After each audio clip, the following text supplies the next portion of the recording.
Come in late. Okay, hey, real quick, do me a favor. I know, it's like Put your cell phones on silent. going on. Turn the volume down and turn them over.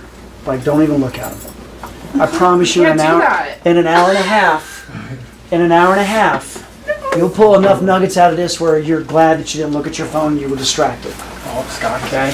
I promise you that. Scott is here. So, You sound like my wife. He's like a ghost. hour and a half, that's it. We used to do business without those cell phones. Remember that? Those of you that are old like me? So, okay? Yeah. Did you get my fax? Scott, nice to meet Did you. you get Okay. my facts? All right. So I usually do this class. It's the third class in a series that I do. I do a bunch of them. But this is usually the third one. And I usually do business planning, then we do marketing planning, and then we do extreme leads. So how many of you have a business plan for this year? Let's go ahead. Yeah? Okay. How many of you did a mid-year review of your business plan? Oh, okay. So everybody's on track, smashing your goals? Okay? All right, okay. So yeah, mid-year, All right. mid-year was, oh, shit. Yeah, that's okay, it's all good. Okay. Trust me, these are the easy ones. It's going to get tougher. So, all right. And then, here's what I want you to do. You should be talking about doing your business plan because October's going to be here before you know it and you want to plan for next year. Don't overcomplicate it. People that don't do their business plans, they get all nervous. They get, oh my God, what I got to do this, I got to do that. Here's how simple it is. How much money do you want to make? How much do you make on average per deal, based on wherever you work and your splits and all that? I know you guys got a great gig going here with Rob. And then, how many leads do you need to generate to close those deals so you make that money? That's it. That's your business plan. You don't know how many leads you need unless you've been tracking it and know your conversion rates. We're going to talk about that. Okay? And then the other thing is, I've been teaching this class in a lot of different offices, and people are like, holy cow, they come back and do it again, come back and do it again. And I travel all over the country doing this class. And I don't tell you that so you go, ooh, ah, but check this out. This is really ooh, ah. So April of this year, April 29th, I think it was, this is at my house looking out my gym window at my house, at my backyard. April 29th. Wow. Okay? Here we go. The next day, I'm in Florida at my beach house, which is a half a block off. I couldn't afford on the beach, okay? In the panhandle of Florida, a little bit of different view of the snow, but that's the color of that sand. It's like sugar, okay? Teaching a class in the panhandle and in Orlando. So, anyway, instead of just doing a bunch of boring slides, I figured I'd put some cool stuff up there. Okay, I'm a ladies' man, but only two ladies, my wife and my daughter, okay? And everybody always asks me, which one's your wife? I always tease her and tell her they ask that. They don't really, but she's the tall one, okay? And then this is me back in the 80s. So I know Scott was a Marine. Come on in. Are you in? No, I'm not in. I was Okay. just going to say hi real quick. Hi. Hi. Bye. Okay. Scott was in the Marines. Anybody else in the service here? Okay, well, thanks for your service, Scott. So this was a long time ago. I'm an old man. This is literally, we're patrolling the 1K zone between East Germany and West Germany. So that literally, there was a wall up, right? So this is a Cobra attack helicopter. I'm in the attack helicopter across the way taking that picture. I was obviously working the stick and taking a picture. So anyways, because I always want to know who's the person in front of the room, okay? Now, here's a little bit more about me. Most important title I carry is dad, period. Like I have a daughter, I have a son. They're the most important to me because we got to raise patriots and we got to raise responsible people, right? And so that's most important to me. I'm a certified veteran lending specialist, whatever that means. You take it for what you think it means. I'm a certified mortgage advisor with Barry Habib. If you ever watch the news, ever, I try not to watch it as much anymore because it's all negative. But on Fox News, Barry Habib is always on there talking about the housing market. That's his specialty. He's world known in our industry. Anyway, I went through his course and got certified on how to predict the market or try to read the charts. Right? Great class. I'm a certified divorce lending specialist. Unfortunately, divorce is a part of this society that we're in, and you can actually have both parties win. And there's ways to do that, not because of counseling, but how you've set up their finances. So that was the part I studied on that. And it was taught by this lady, Jody Bruns, she's in Aurora, Denver. She's the world, U.S. renowned expert in it. So I went to her class. long story short, this is the only guide, the Scotsman's Guide, that independently ranks mortgage loan officers in the country. Like, you have to submit your stats and they verify everything. I've been in the top 1% in the country the last 5 years. Again, I'm not telling you this to go, Rick Ward. No, I'm telling you this because I want you to listen what I'm telling you about. What I'm going to talk about is how I built my business. I've taught this to financial planners, a room full of financial planners, insurance people, realtors, you name it. It doesn't matter. Business is business, okay? And then in 2021, I've been with Benchmark now 5 years. I was the producer of the year. This company, the average loan officer in the United States, not at our company, does 2 loans a month, average in the United States. The average at Benchmark is 8 a month. And I was the producer of the year in 2021. And the only reason why I have this picture right here, they gave me a Rolex. I never bought one, they gave it to me. So, only watch I ever had was a Hot Wheels, right? When I was like 8 years old, I broke the darn thing. But anyways, so, do I have your attention? Yes. Okay, cool. All right, cool. If that didn't do it, I'm going to show you this right here. This is my production. I've only been in the business since 2012. So, I've been 10 years. This is year number 11. These are the amount of families I've served, over 3,000. And this is the revenue. We're at 906 million. We're knocking on $1 billion in closed volume. Wow. Anybody in this room done that? No. Okay. So, Tiger Woods would call me back. best year was 2020, 214 million in 1 year. We served 644 families, me and my daughter, who's 33 years old. Don't tell her I told you her age. Okay? All right. Cool. So here's the agenda today. Don't worry about what it says. I'm going to go through everything in here. I might skip around a little bit, but it's all good stuff. Just grab what you can. You should probably take notes. That's why I gave you a handout. Does everybody have a pen? If not, grab one. I promise you, you'll want to write some stuff down. Can I have a handout? I did get a handout. Oh, sorry about that, guys. My bad. Thank you. You're welcome. All right. So turn open the handout I just gave you. In the first page there, on the first page there, oh my gosh, okay, here we go. Let me just get these out. Look at that. Okay, here we go. I didn't hand. I have a handful. Just grab that. Sort them out. Okay. On that first page, Dave, will you read that first question to me? This is a lead generation assessment. Do you know how many leads you need to generate each month to hit your income goal for the year? All right, here's the deal when you do this assessment. You're not going to do it right now. You can do it as homework. But here's the deal. If you can't say yes 100% of the time for the question, then the answer is no. Okay? So, what's the second question? Say, Linda. Linda? Yep. If yes, how many leads do you need in a month? Well, we already know that most of you didn't know that. I guess I saw the looks on your face, so we're not going to answer that question. But do this on your own, and it's important that you do the lead generation assessment. It's really critical. You guys know what your number one job is? To generate leads. Absolutely. Prospecting. Number one. 80% of your time should be prospecting. If you are a realtor in this town and you want to be successful, 80% of your time should be prospecting. So it is 240. How many of you have done at least 2 hours of prospecting today? Raise your hand. Oh, jeez. Okay, 2 of you. Not All right. at least. Here's the deal. It's your number one job, and you're a full-time realtor. You're trying to make this thing work, and you haven't done 2 hours of prospecting today. Guess what? The day's not over. Okay? By the time we're done with this class, you need to go out and finish up your prospecting or start it. Okay? It's your number one job.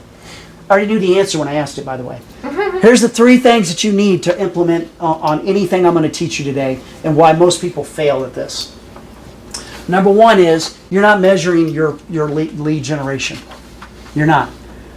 And I'm talking about any lead you get, you track it. You're writing it down. Not just in the CRM. I like to write them down physically, and I've got a lead tracker that I'm going to send to Rob after this class that you can use. It's something about when you write something down and you're looking at it versus in a digital, right? Just something about that. So track your lead prospecting. And by the way, how many of you have ever at the beginning of the year or whatever set resolutions? Has anybody ever here said, I want to lose weight? Anybody? You don't have to say Yes. that. Okay. Every day. If you want to lose weight, and that's one of your resolutions at the beginning of the year, what is it you step on every day? A scale. Because you're measuring your progress, right? And if you're not measuring your lead generation activities and prospecting, then you're not going to improve it, right? Things that get measured get improved, period. Make it happen. And I'm going to give you a tool to do that. How about daily discipline? Success can be very, very boring. It's a grind. It really is. If you want to be successful in real estate, it's a grind. But the grind is worth it if what you're, like, I don't know about you, but I hated those 9-to-5 jobs that I had, right? I hated them.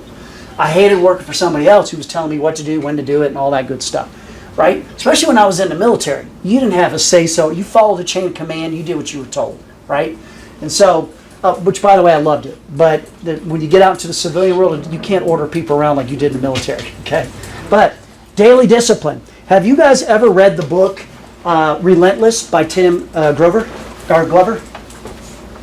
Write it down. You should get that book. It's awesome. It talks about Michael Jordan, right? He was a trainer for Michael Jordan and Kobe. Every day after every big game, he'd ask Michael, hey, 5, 6, or 7. And Michael, anybody have any idea what he was asking him? How would you rate yourself? No, what time will we meet in the gym? No matter how good the game was. Every day. Every day. Okay? Kobe Bryant, he got drafted out of high school. You guys know that, right? Most people, when they get drafted, if you got drafted for the NBA and just signed you're going to sign a multi-million-dollar contract, what do most people do? Spend it. Celebrate. They're like, yeah, all right, right? But not Kobe. Kobe said he went to the gym. He found that, he went to the gym, right? Two of the greatest ever. There's a debate about that. I still think Michael Jordan's the best. Okay, accountability. That's the other piece. All of you sitting in this room are listening to what I'm going to share with you. So when we're done with this, when we're done, I'm going to ask you, what are you going to implement? What's the one thing you're taking out of this, or two things? And then you need to listen and pay attention to what everybody's saying they're going to do and hold them accountable. Motivation is like bathing, right? If you don't take a shower every day, you'll stink, right? And so you need it daily, right? And it's the same thing with accountability. Like, we all are human. We will get off track sometimes. But I'm going to give you tools to keep yourself on track. And make sure you share those goals publicly and hold each other accountable as a team, and maybe your significant other, whatever, but make sure you're doing that, okay? 3 things you need to do. Now, here's what this tracker is going to look like, and I'm going to talk in depth about it, but just so you know what it looks like. Okay, here are your weekly metrics for success, $250,000 a year, okay? People say, well, that's, really? Yeah, it's real. I got a guy in Colorado Springs that I taught this to who's brand new. He's been in the business 3 years. He just moved to Florida about 6 months ago. He's already tearing it up. He's in that Orlando area. He's doing exactly what I taught. He's on track to bust that number, right? Just doing what I told him to do. And I am not a realtor, okay? I'm a lender, okay? All right, so here's what it is. This is what you do weekly. 15 face-to-face or Zoom meetings. I'm going to go into these in depth. 5 break breads, 60 great conversations, 2 seminars or events, 21 hours of prospecting, 10 thank you cards, 500 videos a week. Don't jump to conclusions on that. I'll tell you what I mean when we get to that, okay? And then how many leads are you generating based on your business plan? And then how many deals are you closing based on your business plan? So let's jump into this and talk about it. 15 face-to-face meetings. What the heck are you talking about, Rick? Let's do it. Okay. Listing appointments. How many of you on your listing appointments are overnighting your listing package before your appointment with the family? Write that down. You need to start doing that. Like, you will set yourself apart from everybody else. Overnight it. Have a courier deliver it. Like somebody who's a family member. Knock, hey, deliver your listing package. Hey, Damon wanted me to deliver this. I know he's got an appointment with you tomorrow at 10 o'clock. He's looking forward to meeting with you. Make sure you go through it before he gets here. Okay? All right. Buyer consultations, that's a given. I mean, when you're first starting out, that's pretty much all you do is work. A lot of times is you're working with buyers. Okay, I'm not going to go into depth on that, but that's part of face-to-face for your week. Okay, here's top 25 favorite clients. How many of you are new in the business, new agents? Fairly new. 1, 2, 3, 4, 5, a bunch of you. Okay. If you've been in the business a little while, your top 25 favorite clients, that's easy to pick from. If you've been doing this for a while, but when you're brand new, guess what? Your first 25 deals are your first 25 favorite clients, right? But my point about this is, you ever American Express? So American Express has all these different levels of credit cards, and the very top level of credit card, it's only about 0.3% of all the users that have American Express cards. They have millions of people with American Express cards, but the 0.3% owns that very tippy top card. However, 72% of all the profits of the company are generated from that 0.3%. And why is that? Because they get extra perks, they love on them, they treat them special. So you want to segment your data bank, not database, your data bank up so that you are loving on those people that are your favorite clients more so than maybe somebody who's never sent you a referral, right? Does that make sense? Segment your database. Top 25 favorite clients, okay? And by the way, when I say face-to-face, you want to spend time with those favorite clients. You don't just want to be a phone call with those people. Face-to-face. Because they're the ones, you're always looking for the person who's of influence. I've done deals for generals in this town, CEOs in this town, et cetera, et cetera. I did a deal for a Dollar General manager. You know, the store, general, whatever it's called, the dollar store. He was the general manager. I did a deal for that guy. And I said, hey, how many people work for you? And he's like, he was a regional, by the way. And he's like, oh, I don't know. Probably, I forget the number. It was a big number. I said, listen, when we get you into your home, what would you think about me coming in and doing some lunch and learns with the people that work with you? He goes, that'd be awesome. And guess what? That's what I did. Because he had influence, right? So now did you think he jumped to my top 25 favorite clients? Yeah. And when you've been doing this for as long as I have, where you have 3,000 families, my number is my top 100. Okay, famous with 100, famous with 50, famous with 25. That's how you want to think. Okay, business relationships. Here's where realtors miss the boat. The number one area they miss the boat. This is the most important part on this whole page. Pay close attention. Do you guys have vendors on your list? Mm-hmm. No, you don't. Clients. No, partners. Okay. You treat the people you work with like a partner. You don't treat them like a vendor. I've been married 30 years this December. If I treated my wife like a vendor instead of my partner, do you think I'd still be married 30 years? No. The answer is no. Okay, that's an easy one, but I'm going to give you the answer. Okay? No. Do not treat the people that you're working with and referring out as a vendor. Treat them like a partner. How do you treat a partner? You talk together. You refer business to each other, right? You actually help each other try to grow their business. Do you think I get paid to teach classes? No. But why am I here? Because I'm partners with Rob Reinmuth, who I love and trust, best in the business in this town. Period. So I'm trying to help him. Guess what? He'll probably remember me, right? Stop treating your people that you work with like a vendor. You do not need to give out 3 lender names. There's no regulation. There's nothing that says to do that. The top realtors I work with send out 1 name, and they sell me like I'm the best thing since sliced bread. Whether they believe it, but whether it's true or not, they're selling it. Okay? Because it sets up the client for success, the family they're serving. I'm not saying you can't have another lender in your back pocket in case something goes sour. Then you say, listen, I got this one guy that might be able to do this one thing, whatever. Okay? But what I'm saying is you don't give out 3 names. Do you guys give out 3 home inspectors? No, I bet you don't. No way. No way. You guys giving out 3 insurance people? No. You don't even give out insurance people, most of you, because they ask the lender. All right, I already know it, okay? So, think about this. The reason, and the other thing is you're not getting referrals from your business relationships because you're not treating them like a partner, and you're not teaching them how to give you a referral. Did you ever think about that? I can tell you right now that I had to teach my best realtors how to send me business and how to sell me. And then the scripting, literally a script. And then we practice the script. And then it's muscle memory. They don't even have to think about it. They just do it. And I do the same for them, right? And so, how about this? You guys have plumbers, electricians, you got landscapers, you got painters, how many of you got estate attorneys on your list? Oh, nobody? 1? Okay. How many of you have got financial planner on your list? Okay. Most of you don't because you're new. How about and insurance, right? We talked about that. I ask every client, hey, do you have a financial planner? And you know what the number one answer I get is? No. 85-90% don't have a financial planner. But you want to separate yourself from all the other realtors. This is how I separate myself as a lender. I ask them, do you have a financial planner? They're either going to say yes or no. If they say no, well, great. Part of working with us is we're more than a mortgage. Part of working with me is I'm more than a realtor, whatever. Change it to your own, okay? And so what we're going to do is, once we get you into your home, I'm going to make an introduction. I've got a partnership with a couple of financial planners that are best of the best. They're professionals. They're not amateurs. They do this because they have a passion for it, and they help every family they work with achieve their financial goals. So, and that's different for everybody because everybody has different goals and everybody has a different scenario. So I'm going to make that introduction, and part of working with us is you get a free consultation with them. Whether you use them or not, that's up to you. See how I just did the takeaway? Like, no pressure. And every single one was like, that'd be great if they don't have a financial plan. Would you do that for me? Of course I will.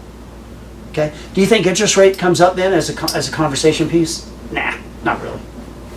Okay. All right. So if they tell me I have a financial planner, I'm telling you this because you can do the same thing. I say, listen, okay, on a scale of 1 to 10, 1 being, oh my God, it's the worst decision I ever made in my life, 10 being rock star, I'm on my way to financial independence, I can't wait. Where do you rate them? If they say an 8, 9, or 10, then I or you will say, hey, that's fantastic. What's your name and number? Because what I want to do is, I've always got clients who don't have financial planners, and I want to refer on your behalf. So I want to give me their name and number. I'm going to reach out, and by the way, when I refer them, I'm going to refer with your name. Now you might get a little extra attention, right? Or it's going to make you look good. They always give up the name and number. Okay? Mm-hmm. Make sense? Mm-hmm. All right, perfect. Do I need to beat that horse anymore on the business relationships? Okay, no. You get the point. All right, good. All right, networking events. I'm a realtor in Colorado Springs. Are there networking events that happen in Colorado Springs for realtors? Mm-hmm. Have you been to them? Any of you? Okay, is there a bunch of realtors? Okay, can I tell you you're wasting your time? Yeah, absolutely. Okay, because do you think I'm at this networking event? Oh, hey Jessica, what's up? Oh, where do you hang your license? Oh, acquire house. Okay. What? Are they gonna send you their clients? No. No. Hello, don't do that. Right. If you were smart, here's Colorado Springs. You draw a little, just get a piece of paper, draw Colorado Springs, the dot for Colorado Springs. Then you in your mind have to decide, how far am I willing to go out? 25 miles, 50 miles, 100 miles, whatever it is. And I go to networking events in those areas. Because how many times you go to one of those realtor events, you got somebody up in Denver, some, will get into the MLS system down here, but most of them don't. And they're like, I'm not driving down there. I got kids, I got this, whatever. Well, you want to make relationships with those people because when they get somebody that wants to buy in Colorado Springs, they're going to refer you. Does that make sense? That's who you want to network on the realtor side in this town. How many of you are doing that? Okay. See, you're learning something, right? Or you're getting something right now. And there's way more coming. All right. Seminars. When you're in front of the room doing a seminar, you're the expert. Period. That's it. And you know how I know it? Because that's what I do, and I just tell people I'm the expert, and they say, okay. Like, literally, that's all you got to do. Because they're not in front of the room teaching the class, right? So don't be afraid about doing seminars. Even if you're newer. Confidence. Have that confidence in yourself or your team, especially if you're new. Just who cares? You're working with folks in this room that have years and years of combined experience. That's what you say when you're new, right? I got a team that backs me with 50, 60 years of experience, right? Whatever, okay? All right, but seminars, those are face-to-face. Got to do those. Door knocking. True story. Had an agent here in town. We had a family coming from Korea. And they wanted to buy in Lorson Ranch, or I can't remember, somewhere down there, but let's just say Lorson Ranch. I don't remember the neighborhood. And the client had one model home that they liked, and they wanted to be in this neighborhood because their friends were living in that neighborhood. That's it. And remember this was last year. Remember how crazy it was the first half of the year? It was just still really super busy and homes were flying off. Well, as soon as that house hit, there was only one that came up on market, it was gone. Before they could even put their offer in. And this family was like, oh my gosh. And the realtor was like, oh my gosh. And I'm like, stop crying. Listen, go in that neighborhood and pull all the homes that are that model in that neighborhood. She goes, what do you mean? The ones that are for sale? No, just find all the homes that are that model in that neighborhood. I said, you and I are going to go door knocking. And what did we do? We went to that neighborhood, we started door knocking to all those homes that were like that home. Knock, knock, knock. Wow. Hey, my name is Rick Ward with Benchmark Mortgage. listen, I know you don't know me, and this is Susie Q, by the way, with XYZ Real Estate Company here in town. I'm not going to give you her name. But listen, hey, we just had a family that's coming from overseas, in the Army, and long story short, remember the house down the street here on, 42 Hessite Lane or whatever? Oh, yeah. Okay. Well, it just sold. And listen, we didn't even have time to get an offer in, so they're kind of bummed. And listen, they got their minds and their hearts set on this exact model of a home. And I'm not sure, this is a long shot, but are you selling this home or thinking about selling this home anytime in the near future? Because if so, we may be able to move it before you even put it on the market. That way you don't have everybody coming through your house, tromping through here. And you know how you've heard all the stories about this market, right? Oh, yeah. Nope. I think there was 22 homes. No. Second to last home. Not. Same pitch. Matter of fact, I was thinking about selling this house. We're getting ready to list it here, and we're not even sure who we're going to use. So then, of course, Susie Q was in. She stepped right up front and pushed me out of the way, right? She's like, I got this. And I'm like, okay, good. And they got the house sold. Never hit the market. Door knocking works. You just got to know what you're doing, okay? All right. Are you guys doing open houses right now? Yes. Okay. Do you knock on all the houses on the street when you're doing an open house? What are you saying? You don't have to tell me. I'm just going to tell you what you should say. Hey, listen. My name is Rick Ward. I'm with Acquire Homes here, and listen, we're getting ready to do an open house for your neighbors, Larry and Susie, right down the street here. Right there on 22, whatever. And first of all, they wanted me to make sure that I personally invited you, okay? Because you want to check out their house, and then you may want to be able to pick your own neighbor, right? You might know somebody who wants to buy. And then number two is that I'm in charge of security. I'm in charge during this open house. You saying that? I'm in charge of this open house. I'm in charge of security. I'm going to give you my business card. If anybody blocks your driveway or anything's going on, will you please call me? I'll handle it right away because I'm the one in charge. Okay, your words matter. Your words matter. What did I just say? I'm in charge. And they got your business card and it says, "Oh, Realtor." Now you're not just some schmuck, like everybody else out there. None of you are schmucks, but you know what I mean, right? Yeah, you just realtor. Yeah, you just separated yourself from all the other clowns out there trying to do open houses. Just that, okay? All right, HOA meetings. How many of you are farming neighborhoods? Okay, do you go to HOA meetings in the neighborhood? No. All right. I'm part of my own HOA though. All right. Yeah. But if you're farming a neighborhood, or just in general, go to the HOA meetings. Do you know why you want to go to those? To meet people. Because who's there? People of influence. Like Joe, Billy Bob the plumber probably doesn't take the time to go to the HOA meeting. He might, but normally it's people of influence. They're the loudest people in the neighborhood. They're the most vocal. So you want to go there so you meet them. Because you're farming a neighborhood. They're getting your stuff in the mail. You're door knocking, you're hanging flyers, whatever you do in the farm, right? So you might as well go to those HOA meetings. If anybody tries to stop you, by the way, there are some HOA meetings they won't let you in unless you're, live there or whatever. They try to say that. And all you got to say is, hey man, listen, I'm actually getting ready, thinking about buying a house in this neighborhood. Before I buy a house, I just kind of want to see what's going on with the HOA. They're not going to stop you, okay? Go to the HOA meetings, okay? Charity events. How many of you go to charity events in this neighborhood, in Colorado Springs? Okay, I'm going to tell you right now. If you want to be a community influencer, you need to go to charity events in this community. Make the time. We all have time. It's what we're spending our time doing. Take the time to go. And you go to the event not to look for business. You go to the event to serve. If you don't have the money to give, which is okay, then you got time to give and you can volunteer, right? For whatever it is that you want to drive in your own, whatever you feel good about. But if you want to be out in the community and be that person that everybody looks up to in the community, then you have to do that, okay? And don't talk real estate when you're there, unless somebody asks, hey, what do you do? Well, I'm a realtor. Hey, whatever. It'll come up in conversation. But if you keep coming back and serving, they're gonna remember that, and they're gonna tell people about you, okay? So give back to your community. You gotta have a give back strategy. All right, those are your face-to-face meetings. Oh, by the way, I always sneak a few pictures in here to try to break the monotony. This is my daughter right here. That's when she was born many, many, many, many years ago. 33 years ago. I told you how old she was. Okay? That's a Dottie Daughter dance at the Colorado Country Club cotillion class. She played Division II basketball at CSU Pueblo.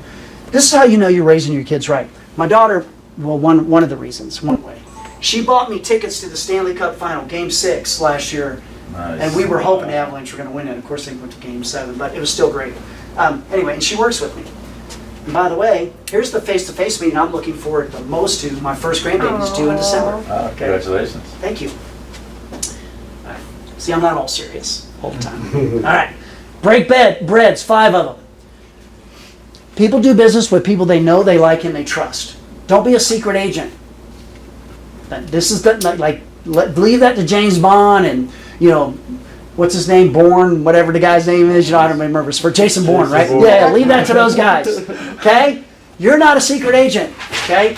People do business with people they know, they like, and they trust. So, if you're gonna be doing that, I can tell you this. I can count on one hand the amount of times I've ate lunch with someone I couldn't stand. And I had to because of, my wife made me go, or, something with work when I was in charge of something, I had to go. But I eat lunch and meals with people that I like, right? So if you can get someone to go to a lunch with you, they probably like you, right? Unless it's a vendor that's trying to, vendor, and they're going to treat you like not a partner, and they're trying to get business, right? Okay, so, why did that go blank there? There we go. Okay, thank you, I appreciate that. Sorry about that, guys.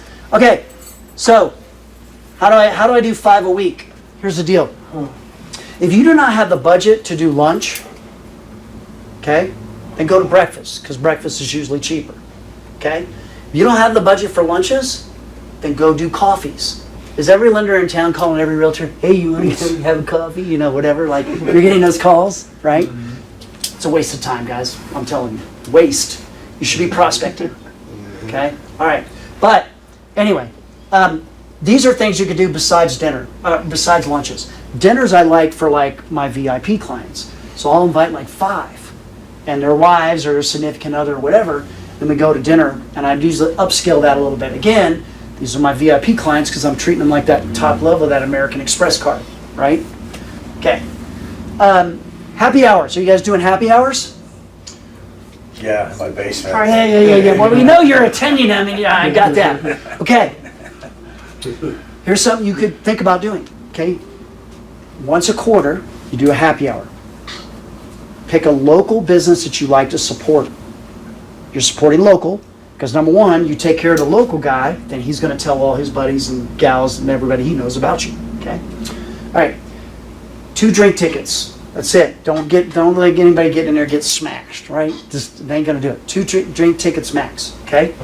You invite for that quarter, so if you did it in March for the first quarter of next year, you would invite everybody that did any kind of deal with you in that first quarter, okay? Whether it was a buy side or a sell side. Invite them. Here's their ticket to admission. Just bring a friend with you, okay? So they bring somebody with them. And then, anybody that you're working with that you haven't listed their house yet, but they're a prospective family that you're going to be working with, or a buyer that hasn't bought yet, they get invited to that quarter's happy hour. Why do you do that? Because you want to keep them on board. Check in with them, see where they're at. Yeah, exactly. But guess what? Who else did we invite? We invited somebody who you just did a deal with, right? Right. And so they're your biggest fans, right? They're like, it's still fresh on their mind. So now it's third-party credibility that's telling those people that are there how great you are, instead of you. Make sense? Do the happy hours, okay? And plus, when everybody has 1 or 2 drinks, they loosen up a little bit. And, Scott, I've seen him, he dances on the table. No, I'm just kidding. I'm just kidding. He does. So, but anyways, okay, client parties. Are you guys doing housewarming parties for your clients? Okay. Again, these are part of your break breads. There's a book out there, 7 Levels of Communication. You guys heard of that by Michael Mayer? Okay, read it again if you haven't read it, okay, or just to refresh your memory. But he talks about how to do these the right way, open houses and these kind of client parties. You should be doing it. I'm going to tell you this, if you do it, again, they invite everybody they know when they closed on the house, right? They invite the neighbors, okay? And then when you're there, they always want the lender there typically when they do it because they just want somebody to help offset the cost, but that's okay, right? But here's the deal. You got to work the party. You're not having a party just to have a party. You're doing it to work and get something out of it because you're spending money and time away from your family, right? So you might as well get something out of it. So maybe do a raffle for even those, and here's the deal. Hey, anybody that leaves me a 5-star review, then you get a ticket in a raffle, and I'm going to be giving away whatever it is, okay? Even if they haven't used you, they can write a review that says, because I've had this happen, they're like, man, I haven't even bought or sold a house yet, or whatever they say. Oh, that's okay, listen, are you having a good time? Heck yeah, this is a great party, super.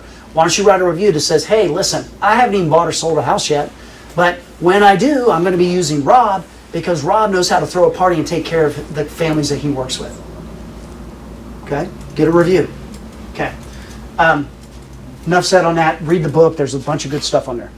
Okay, and by the way, if they ever shut us down, you can do this stuff virtually.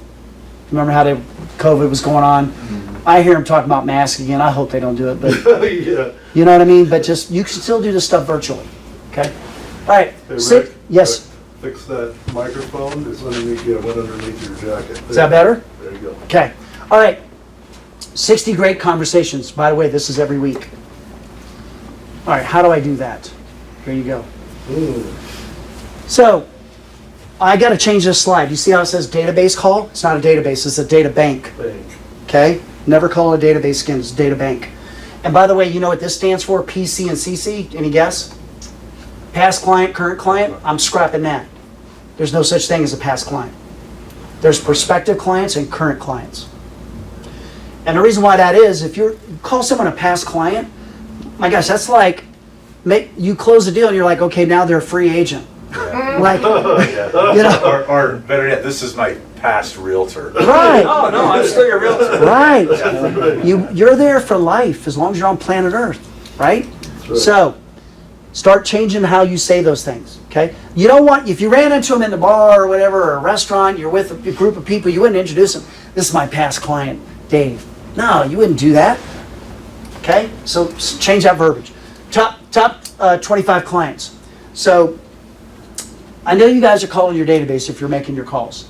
Stop, check. Hey, I just wanted to check in. Are you guys saying that? Oh, yeah. It's better than nothing, but that's not good enough, okay? You actually need to provide value when you call. So, remember what we talked about at the beginning? Like your relationships with financial planners, estate attorneys, insurance folks. Hey, listen, Scott, it's been a little bit since we spoke. If you're just starting this up and you haven't been doing this, it's been a while since we spoke, so I wanted to reach back out because, hey, I've added a different element and a service to all the clients and the families that I serve. And so what I've done is I've built a partnership with a financial planner that actually gives free financial planning consultation. Whether you use it or not, that's totally up to you. But remember you had talked to me about, Billy and Bobby, the two twins there, like you wanted to send them to college. How are you going to pay for that? Do you have a plan for that? They're going to say, well, they're going to start stumbling or whatever. Hey, listen. You don't even have to answer the question. The reason why I'm asking that is because I know that most of the families that I work with don't have that in place. So that's why I thought it would be, really good for you to talk to Tommy. So I'm going to make the introduction on email, let you take it from there and have that and make that connection. But I promise you, like, unlike the rest of the realtors in the world, say this, or unlike the rest of the lenders in the world, we actually want to, we want to be your lender for life. I want to be your realtor for life, and I can't do that if I don't talk to you and provide some sort of value forever. Is that powerful? It is. The words matter. That is awesome. Okay? Do this. Do it. And you can do that for the estate attorney. Oh, by the way, this is a little side note. My wife and my mother-in-law like Michael Bublé, right? I call him Bubbly or whatever his name is. Michael Bublé, the Canadian guy. Yes, I'm driving. Yeah, he does. And I was driving my car one day, and I never do this. I had the radio on, and it said, hey, the 7th caller, will get tickets to Michael Bublé. What is it that everybody needs but they just don't have? And I instantly thought, a will. Right? And I called in. I was the 7th caller. They said I was. I answered it right. I couldn't, for all I know, I could have been the 20th. I don't know. And I won the tickets. And I gave them to my wife and my Awesome. By the way, she moved in, my mother-in-law, 2.5 years ago, so I don't recommend you do that. No, I'm just kidding. All right. Yes, no, it's Yeah, write that down. Do you guys have relationships with the builders in town? Okay, I'm going to tell you this. I have relationships with them, and most of them have an in-house lender, don't they? Mhm. And they get paid when they keep it in-house, all the way around, right?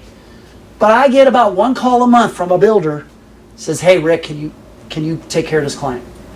Because their lender was at lunch, or they just like me because I have provided value to them in many ways. So there's business there, like even from the salespeople. So develop those relationships.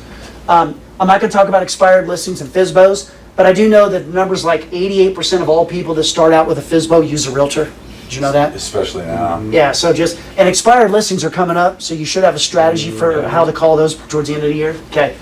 Your lead tracker calls, I mean, literally, you got a lead on your that you're writing down on the tracker that I'm going to send to Mr. Rob here, and he's going to send it to you guys. Call them.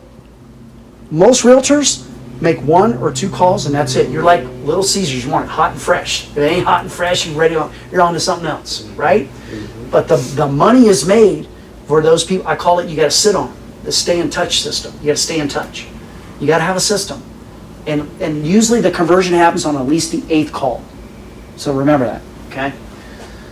I already talked about open house leads, but we did a little experiment on this 2 months ago.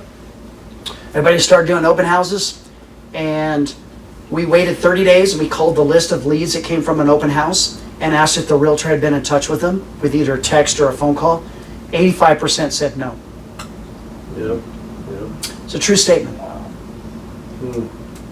So maybe they made the call and they didn't connect, and that was it. They made 1 call. You know what I mean? You got to stay on it, guys. Like you cannot work with people if you're not actively engaging in prospecting all the time. And Okay. people don't pick up their phones anymore because Try not you might to. be selling them, insurance for your Sure. boat.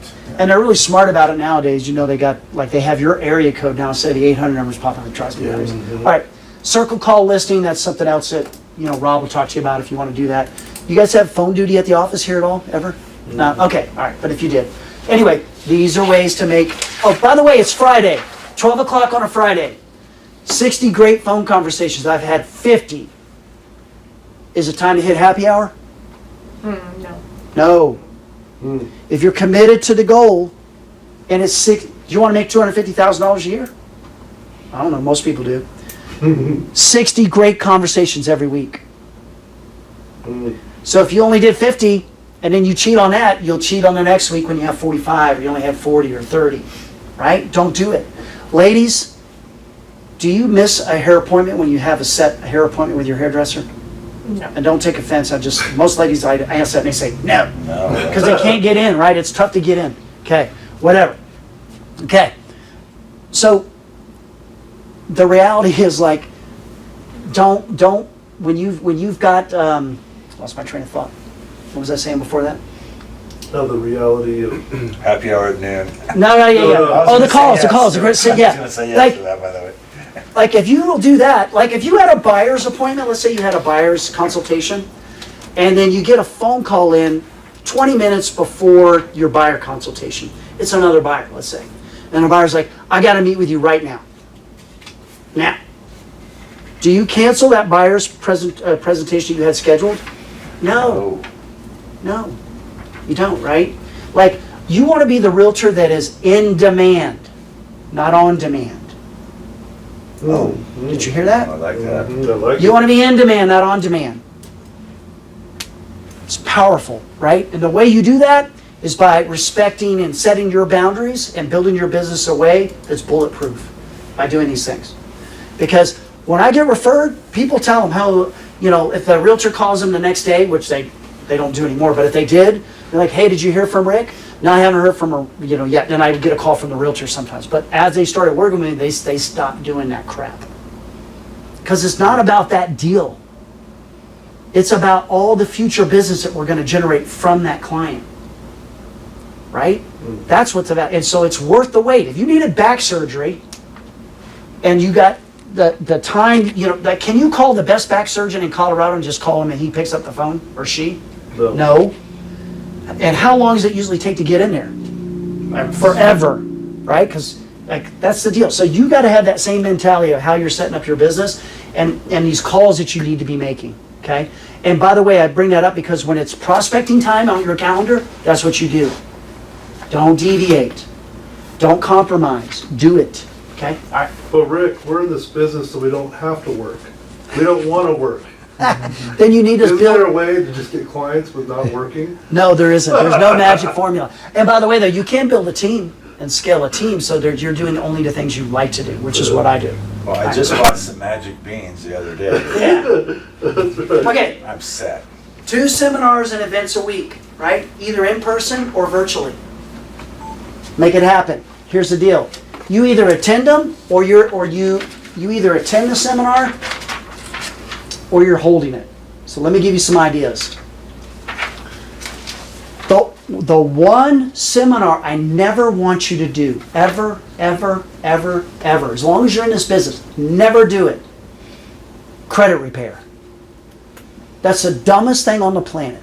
Because if you're going to be doing marketing and doing some of this stuff I'm talking about, you're going to get enough people that have bad credit anyways. So what you don't want to do is have a seminar on it and have everybody who can't buy a house in the same room. Don't do it. Don't do it, guys. Yeah, All right. right. But some of the seminars you could be doing are first-time homebuyer seminars. Are you doing those quarterly? If you're not, do them. Like pick a day, like when you do your business plan, like in October when you start planning for next year. Pick a the third Thursday of the month. I'm just throwing that out there.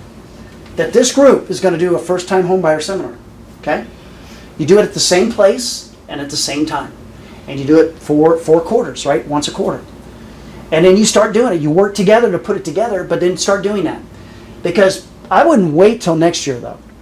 Because 2024 and 2025 are already predicted to be 2 of the biggest purchase years in business in the last 10. Why is that? You have any idea? Wealth transfer. Rates What'd dropping. you say, which years? Next year in 2025. Because the rates are coming down. That's part of it. Let me tell you the big reason. Okay. Baby boomers. That's me. I was a baby boomer. That generation. Rob was a baby boomer. No, Exford, You're what year? What year? 67. Oh shit, you are young. Okay. I'm the last. Of the I'm a baby boomer. boomers. I'm the last of the baby 64, boomers. yeah. 64, 65. They say that could go either And way. I say that not Okay. proudly. Anyways, bottom line is that was a big generation. Who's coming of age to buy houses right now? What generations? Z. Millennial. Z, X's, millennials, right? Like they're bigger, much bigger than the baby boomers.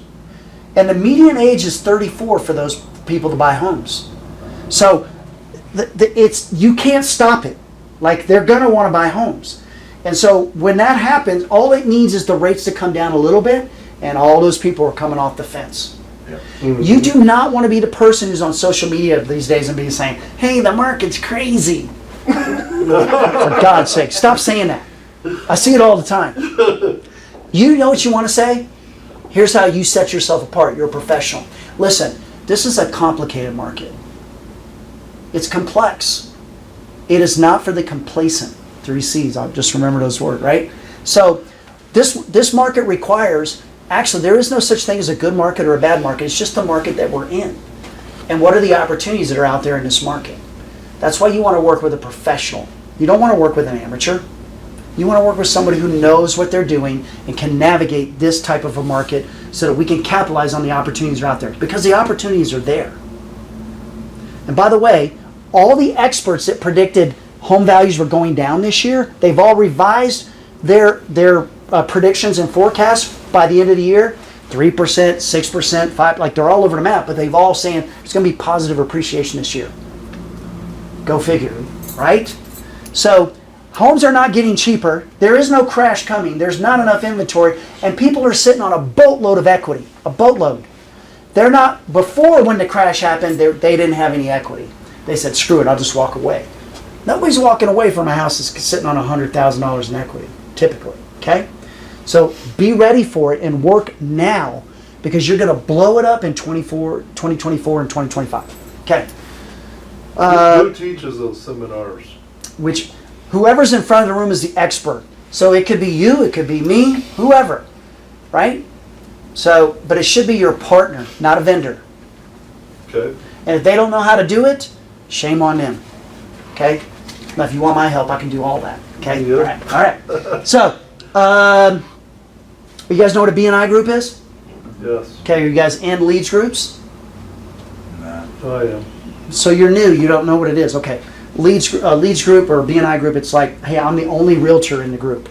I'm the only lender in the group. I'm the only financial planner in the group. I'm the only insurance agent in the group. Oh, sorry. Insurance agent in the group. Okay, like et cetera, et cetera. And then you meet once a week and you exchange leads. And by the way, you can only exchange leads if you're listening for opportunities to help your people in the group grow their business. If you help them, they're going to help you.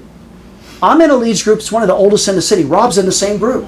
It's one of the oldest in the city. They interviewed 10 lenders to take the spot when the lenders group came open. You know how I got in? Here's what I did.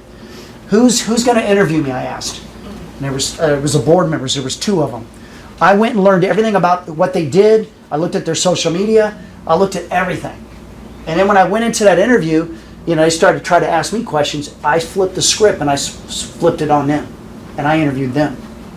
And I asked them about their business. And I asked them, hey, how do you generate leads, doing, whatever. Like, I was a financial planner in the group, and it was Carol Campbell, the marketing person. Long story short, I flipped the script, interviewed them, and I went last. Same thing on your listing appointments. You want to be the last one. If they're interviewing 5 people, you overnight your packet and you go last because you make a big difference because a bunch of amateurs are in there before you. Okay? All right. So, but anyway, BNI group, they can be very powerful. Now, you might have some relationships with. You may have some relationships. Here you go. Thank you. You're welcome. You look familiar. What's your name? Bavea, hi Rick. Oh, hey! I'm like, I know that face. Okay. All right. So, what was I saying? BNI. Yeah. So, like, you may have a relationship with somebody already that you've been working with. That's okay. You can still, like, help that group grow, right, in other areas. So, it's a good idea to do that. Rotary Club, I don't even know what the Rotary Club is, but somebody told me you can get a bunch of business from a Rotary Club, so that's out there. We already talked about happy hours. We talked about networking events. One thing I didn't share with you about a networking event. Don't go alone ever. At least bring your partner with you, somebody. Like if Rob was going, bring Scott, or bring Dave. Bring somebody with you. My daughter and I, when we go to networking events, we go in, and then we size up the room. And by the way, I already know who's attending typically, and I'll ask somebody who I know who's going to be there before the meeting and say, will you make an introduction to so-and-so? I want to meet them as a warm introduction at the meeting. Oh yeah, sure. Okay, great. And then when we're there, me and my daughter, we split up. She's on one side of the room, I'm on the other side of the room. You do not want to be the person when you walk up to a group that they scatter. Whoa. Right? If all you talk about is real estate, guess what's going to happen? That's what's going to happen. Scatter. They're going to scatter. Like roaches when you flip the light on, right? So, some of you don't know that because you never lived like that. When I was a kid, that's how we lived. Anyways, all right, so, but the reality is, like, that's the truth. You don't want to be the person when you leave the room, it brightens up. That's not you. So we watch each other from across the room. And I'm watching body language if someone tilts their head when you're talking to them, did you guys know that they actually are understanding and are engaged with you? They really are paying attention. Did you know that? How about if you see someone and you're talking to them and they have their feet turned away, they're actually literally want to get away from you? Did you know that internally that's what they're thinking? Mm-hmm. That's what I've been told. I'm not an expert at this, but just some subtle things. So anyway, pay attention. And then we always, after the meeting, we talk about the conversations, how'd they go, who said what, and then, oh, by the way, I saw this, I saw that. They were spot on, Alexa. By the way, when my daughter walks in the room, people they follow her anyways because she's tall and she's just dynamic. Me, if I turn sideways, you might not see me. But anyways, all right. Well, I don't have that problem. All right. Can you face me, Rick? I couldn't see you. Yeah. That's fancy. All right. I've been using that one since the 2nd grade. Exactly. All right. We already talked about charity events, and we already talked about client parties, bus tours. You guys doing, like, if I had a bunch of investor people, maybe I'd get a bus. There's an idea. And you get all your investors on a bus, you go around and show them some different investment opportunities in Colorado Springs. Another idea. Okay. 21 hours of prospecting. If you're a full-time realtor, full-time means 40 hours plus, right? I would say. Yeah. Okay. Remember we said 80% of your job should be prospecting. The math doesn't add up, and I'm cutting you a break. Just do 21 hours a week. You'll knock it out of the park. And I already know you're not doing it, most of you. Okay. because we all have, our priorities are dictated by, if you put it in your calendar, it becomes a priority. So start blocking and putting that stuff in your calendar, okay? All right. And then the other thing I want to point out on this is, scheduling your power hour every day. Do you know the best time to connect and contact people? The best hours? 8 to 10 and 4 to 6. Doesn't mean you can't prospect any other times, but those are the highest contact rates when you're calling people or texting. Okay? You know how I know this? I worked in a call center for 12 years in this town. A 500-seat call center. I ran a day shift and a night shift. Over 1,000 employees. And we perfected when the best time to contact with people. Because it was an auto dialer. And that's when we had the highest contact rates. Okay? So if you don't believe me, just give it a shot. And by the way, you know what the best day to contact somebody is of the week? Tuesday. Saturday. Did you know that? Because why is that? Most people work on Monday to Friday, most. And then when the weekend comes, 8 to 12, they're available. Those were our highest contact time always when we ran that call center. Always. And it has held true in every business I've done since then. Okay? All right. I talked about measuring. By the way, I'm a visual person. You guys, you can find these on Amazon. It's like these little chess time things. And one's red, one's green. If you want to really get good at and try to tune in to like, am I spending my time prospecting or not? Anytime you're doing prospecting, you hit the green side of it, right? And track it. It tracks the time. That's awesome. Stop it when you stop and you're doing something in the red zone, which is admin. Or, eating lunch by yourself, right? Or whatever, okay? Track the time. At the end of the day, look at it. It's plain as day. Did I spend 80% of my day prospecting or not? I'm a visual person. This really helps. Okay, thank you cards. Are you guys handwriting your thank you cards 10 a day? I'm sorry, 10 a week. I only said 10 a week. Not 10 a week, but almost if I have an open house. Yeah. And I handwrite them in a gold pen better on than black us. paper. That's great. Good for you, Justin. You're new, right? So, Yeah. listen, here's the deal. Like, the way you do this is they sit on my desk, by the way. They sit on my desk. They're pre-addressed and everything except for the person that I'm going to write it to. And then I write the card, I put it in there, and I give it to my sister, who I hired on my payroll, said, hey, look their address up and get this to them. Okay? And they're stamped and everything, ready to go. So that's how you can do it at a more proficient pace. I wouldn't go, you could do 3 a day, 2 a day, 10 a week is the minimum. Okay? All right. Here's the other thing I want you to do. Well, I just gotta say one thing. One of the reasons why I use you so much is because I have a stack of like little Starbucks cards and BJ Velvet Free cards and stuff from you, Yeah. from writing cards to me. Yes. It's like unbelievable. I believe I enjoyed working with you a latte. Yeah. Or thanks a latte. Oh, Yeah, thanks yeah. a Or something like lot. that. Yeah. I'm a little cheesy. And I'm not creative. Like, I look this stuff up and say, okay, Anyways, all right. But anytime you have a face-to-face for the first time, try to do a handwritten card, okay? And then the other one is if you get your first referral, you do that. We used to do it for everyone, and I was getting 100 referrals a month is nothing. I'm promising you. Like, we were crushing it. And so that adds up really quick, right? So I kind of did it for every first referral, okay? But anyways, do that. And by the way, are you guys doing video text? Every face-to-face, the first time you meet somebody, before you leave, well, let's say you made it at a coffee shop. You get out and you walk out in your car and you sit down, boom, and you pull out your phone. Yeah, hey Damon, it's Rick Ward. Hey Damon, I just wanted to take the time to thank you for making time out of your day to meet with me. It was really, really key. What you said is you're trying to really focus on open houses. I'm going to put together a strategy for you and send that your way. I'm looking forward to working with you. Take care. Boom. Whatever. Like, just tailored to what they said, what was important to them. And that's a video text. Video text. Look, it's I so didn't do easy. that. I know. And by the way, I got rid of a Droid because I could never figure it out on my damn Droid. The file was too big and I tried to text it. So I switched to the iPhone for people like me because I'm kind of dumb.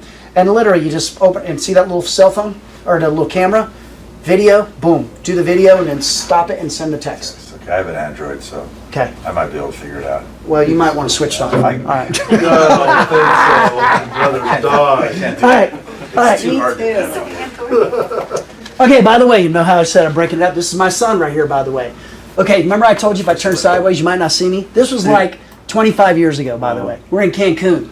He was like 18 months there. Here he is. He actually ended up, this was kind of a foreshadowing. He became a high school swimmer. He's got his goggles on backwards. Anyway, through the years, here he is buying his first house. There he is, a junior, getting ready to go to the prom, and I didn't want his girlfriend in the picture, so I said, like, here, let's just take a picture of me and your mom.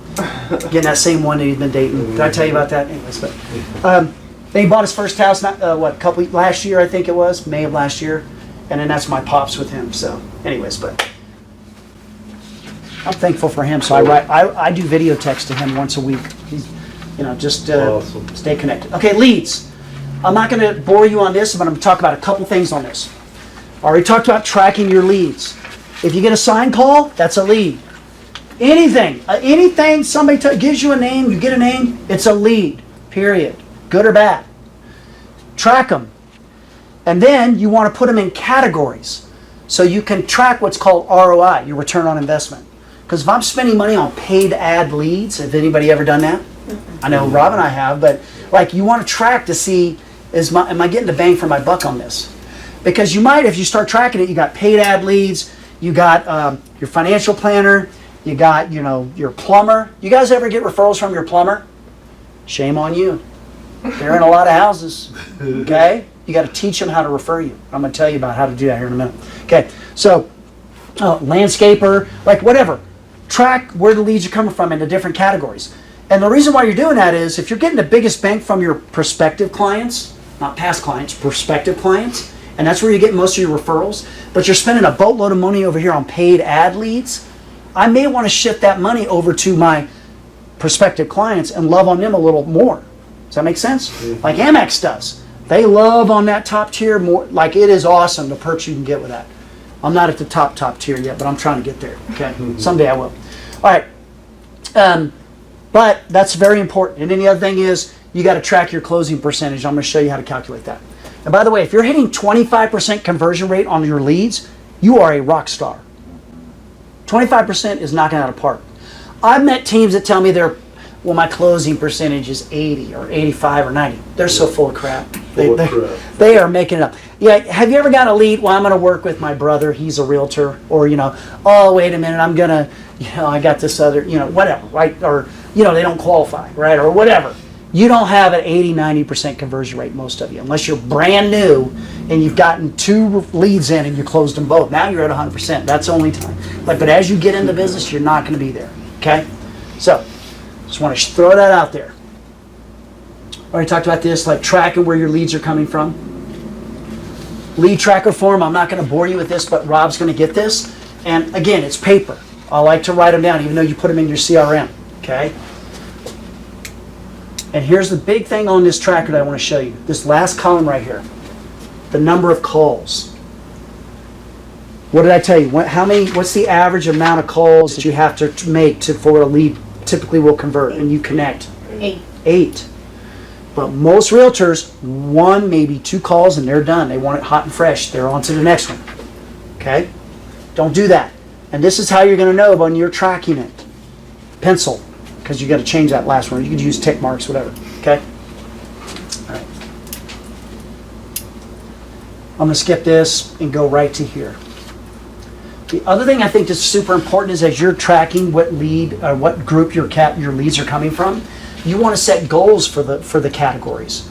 So for me personally, I want 75% of all my business to come from prospective clients, people I've already worked with in the past.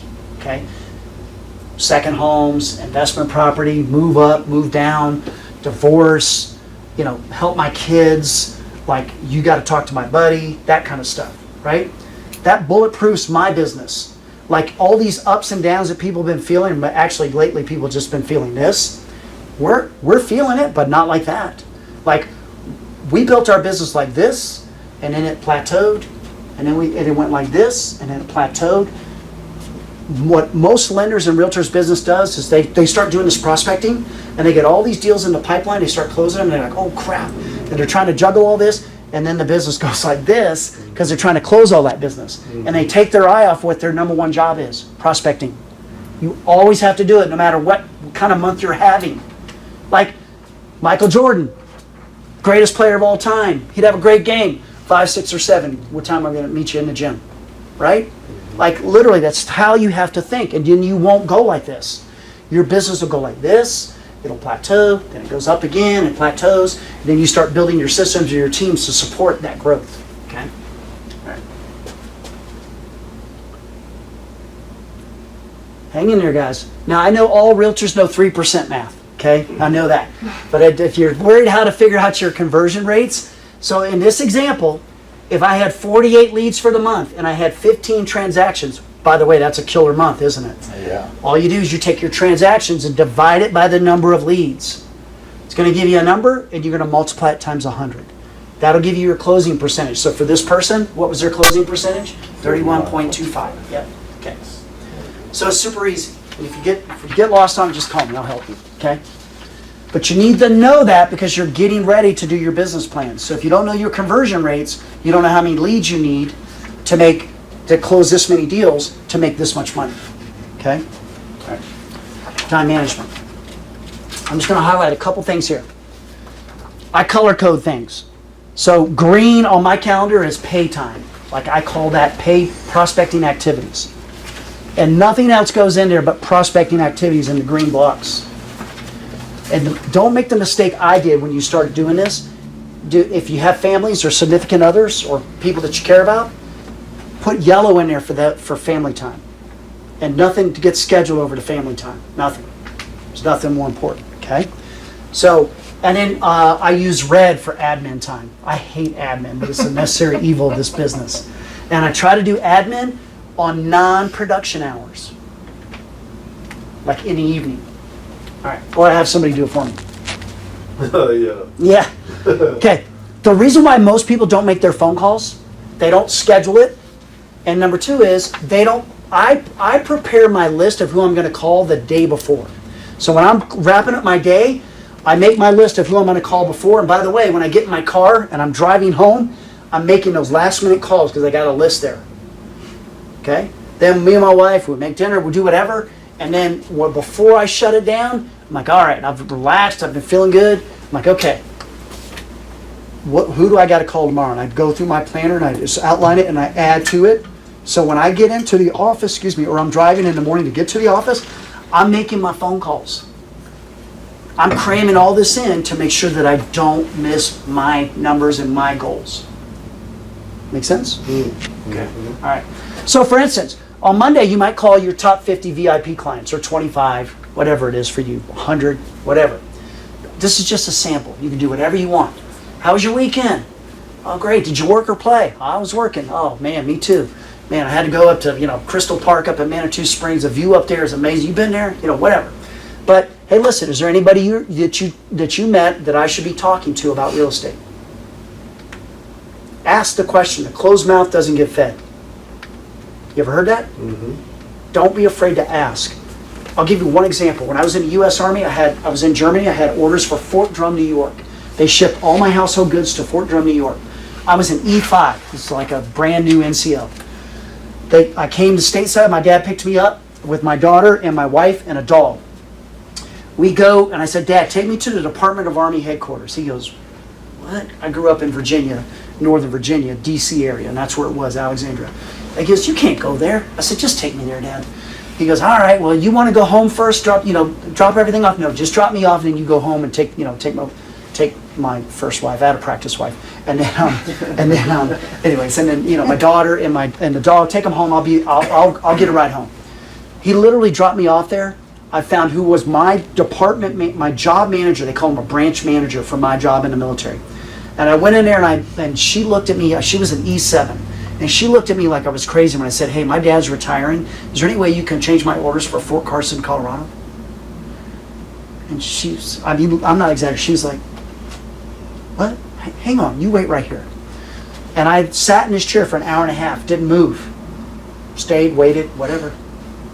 She came back and she said, and back then, this is how old I am. They used to have something called microfiche.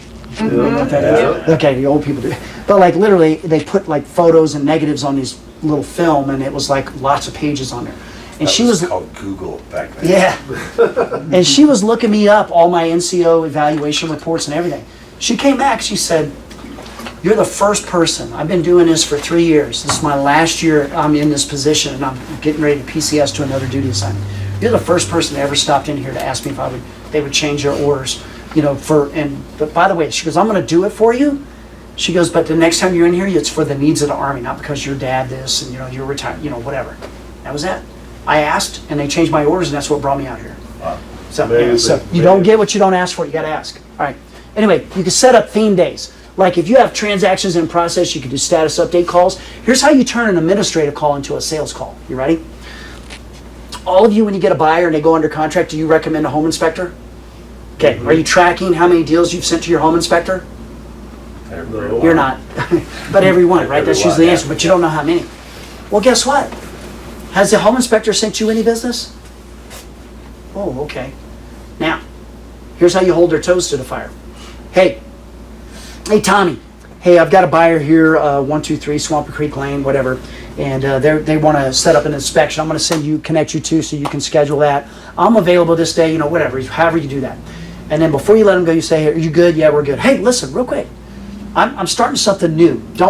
This is how, you haven't done this yet, so I'm going to put it in a way where you can gently take it to your home inspector. Hey, I'm starting something new here where I'm kind of tracking all the business that I'm sending out, and you're my only home inspector. Pause.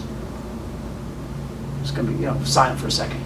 Then say, hey, I really love our partnership, but just like I'm married and I got been married 30 years this December. You say whatever you want to say, and I just know that like it's a two-way street, and so I don't know how often you hear about people talking about real estate or buying or selling, but do you ever run across that? Because I would love to get a referral from you, and then be quiet.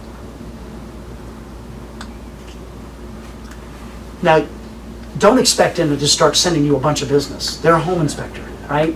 But you put them on notice that you want them to pay attention. And so when you put something in somebody's mind, or you're thinking about something that's always on your mind, you're going to hear conversations maybe you didn't hear before. And they're going to hear somebody talking about buying or selling real estate. Then they're going to think of you because you asked them to. They're not thinking about it. They're thinking about getting the dang home inspection done. And by the way, they don't make a ton of money. Their margins are so thin on home inspectors. How much they charge for a home inspection? $400 or $500? Yeah. You think they're making a killing on that? No. I promise you they're not. So don't push them too hard, but that's how you do with the partners that you're working with. So they're working with you. And by the way, you really want to help them and really get them involved and they're going to find you business, teach them how to do social media, which you guys are experts at, because they're probably not. Do a class and bring in your partners and teach them something to help them. Now they're really paying attention to you. Okay? All right. Enough on that. Yeah, do a podcast with them. Yeah. Thank you. Okay. Remember I told you got to do a business plan, you got to do a marketing plan, and you got to do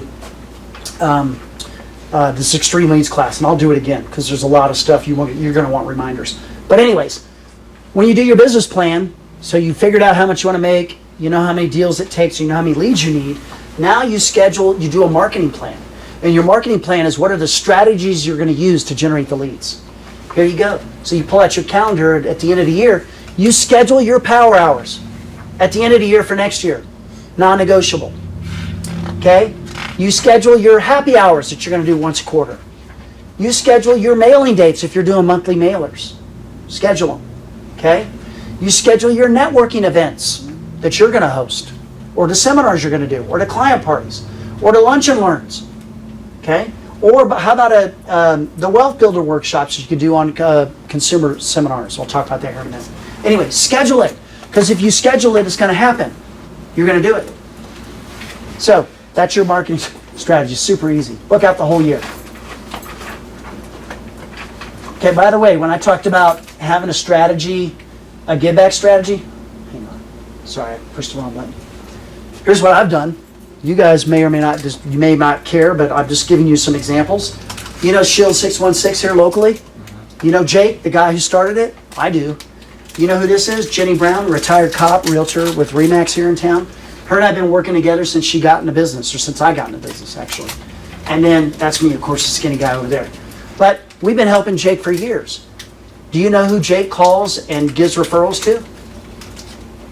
Jenny Brown. Who does Jenny Brown give referrals to? Rick Ward, right? Okay. How about this? This guy right here, you know who he is? He's the CEO of UC Health, I think they call it now. Used to be Memorial in town. Brand new CEO. Well, this was like 8 years ago, this picture. I knew him before he was the CEO of the hospital system here. Did his loan, stayed in touch with him, built a relationship. Who do you think he sends every doctor in town to? Okay? These two guys had really serious PTSD. We took them on a hunt. This was out Doyle, Warrington with JD Outfit out east. Got a relationship with that guy. He used to be in the Army, right? He donates all this stuff. Anyway, that's my buddy Max. I used to serve with Max.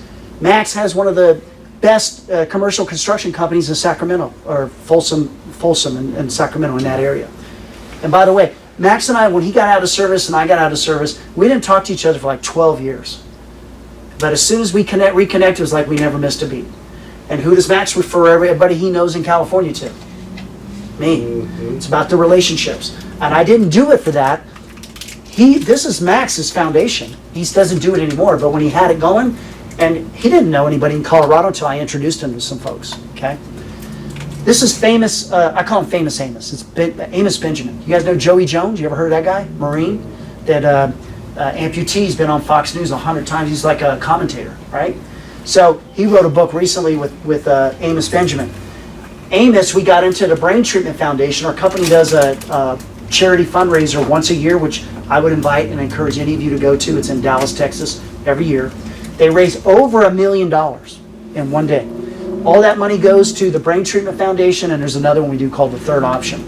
Long story short, we got Amos into this Brain Treatment Foundation. Now he's no longer, the guy was having, his brother had killed himself, his brother got killed in action.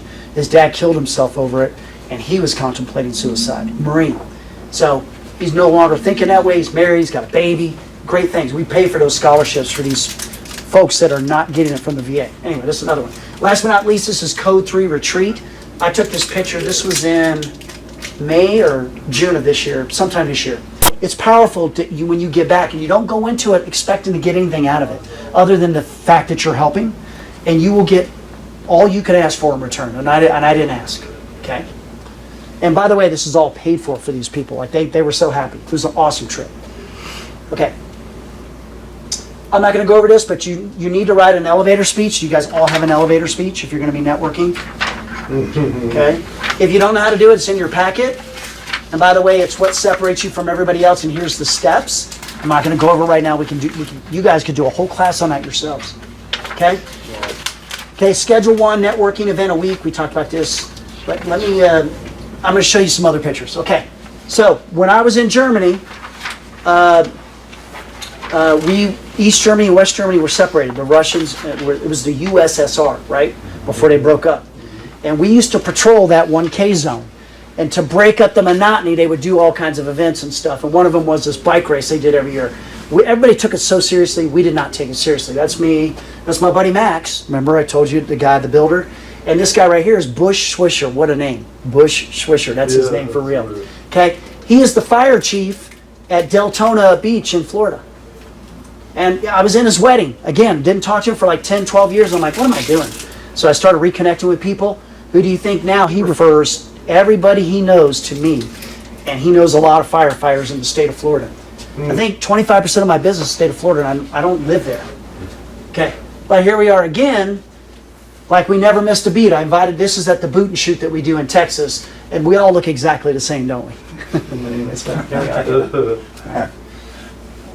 Okay.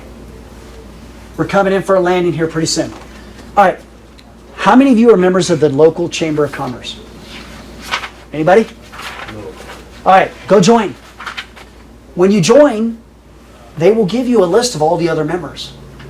Okay? Once you get the list of all the members with their names and emails, and if you don't get them in the list, then just look it up, do the research.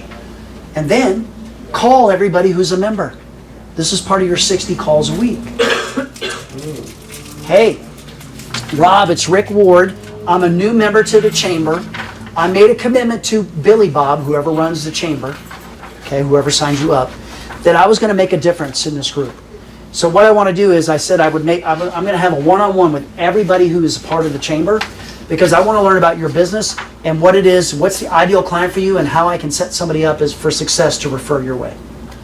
I'm in front of my calendar right now. Let me pull it up real quick here. You in front of yours? Well, you know, whatever. Close the appointment. And get in front of them. And then when you get in front of them, you don't talk about real estate. They'll ask you. You always talk about them. You know that FORD acronym? Or FROG? You ever heard that?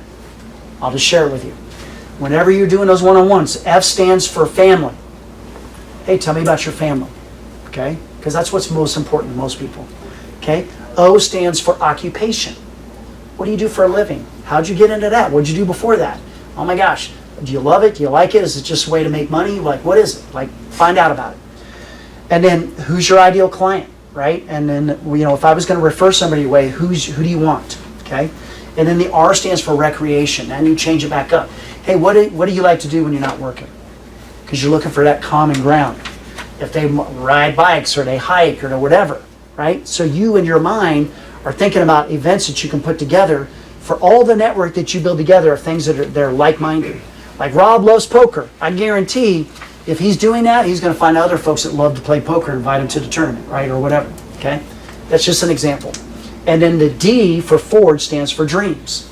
Listen, for me, I've got some goals. I got some short-term goals. I got some long-term goals. But tell me about your goals. Like what does it look like 5 years from now? Are you out of this? Are you done? You know, like ask them what their dreams and their goals are. Okay? Because their dreams and goals become what's important to you because you're going to help them hit those. Does that make sense? Okay, perfect. I'm not going to go through all this. I can tell you this. I did a loan for a pilot one time, and this pilot got me in touch with everybody in his association that were all pilots. He was a Vietnam veteran, flew Hueys, and I was Cobra crew chief. So we hit it off, and he started referring all his buddies to me. He would invite me to events where the vendors were paying money to be there, like the Real Producers or the, you know, whatever those events are. They pay to be there, right? But I would get invited and not have to pay. And I was networking with everybody in the group getting the business because I was real. I was authentic. And I had something in common with those guys. Like I had an A&P license, airframe and power plant, right? I knew everything about airplanes, okay? Anyways, but we already talked about some of that other stuff. All right. Your monthly mailings, just real quick. Yep. You ever heard of lumpy mail? No. Okay, are you guys doing monthly mailings? Is that part of your strategy? Okay. Go out and buy a bag of rubber bands. The next one you send out, you put one rubber band in the envelope and send it out. The next month, you put 2 rubber bands in there. Send it out. The next month, 3. You keep going. You're going to get a phone call from whoever you're sending it to, and they're going to call you and say, hey, what are the rubber bands for? Okay? That's, you know what you say? I've been trying to get a hold of you for however long it was, 3 months, 4 months, 5 months. How many rubber bands are in your package? You know, 5. Oh, I've been trying to get a hold of you for 5 months. You finally called me. How's it going? Right? And have your conversation. Awesome, man. Lumpy mail, okay? Enough on that. I won't talk about all that because I know Lumpy mail. I want to keep you guys in. Oh, I get it. And for you. There's something Yeah. in there. Yeah, lumpy, They're it's gonna lumpy. definitely They're open gonna it. Yeah. Correct. Yeah. Have you ever, like the car dealerships, they put a key in something and they put it in an Yeah. envelope, you're like, what is that? And they're like, oh, come by the dealership and see if this key starts the car, right? That, Sure. They just want to get you in there. That's right. Same thing, you just want a chance to talk to them, okay? That's All right. cool. I know you guys are social media gurus, but I know, are all your partners, business partners you work with, are you guys connected on Facebook? Instagram, whatever, all that? If not, get it done, okay? And then, are you guys always checking for the birthdays on Facebook and it's all that other stuff and sending out the messages, okay? Did you know that every day you should find 5 of the friends or connections you have on whatever social media platform and direct message them through that platform? Do you guys do that? Mhm. Do you know why? Synergy. And So that you stay in front of them. here's why. You're on the right track. Facebook has an algorithm set up that if you direct message someone, they're going to see your next 5 posts. Right. Okay? Because I've got almost 5,000. I'm always dropping some, adding some, or whatever. 5,000 is the max. But the reality is not all 5,000 people get to see everything I'm posting. So that's how you make sure. If there's somebody you really want to make sure they get a message, send them a direct message before you do the post. Then they'll see those posts. Okay? All right, enough on social media. That's a whole different class. Already talked about that. Oh, do you guys have a VIP Facebook group for your prospective clients? Okay, you guys are the social media gurus because they get special content that you post that you don't just post on your regular stuff. You do all your invitations there, along with the the direct mail piece and the phone calls and all that stuff. Okay, so set those groups up and make them feel special.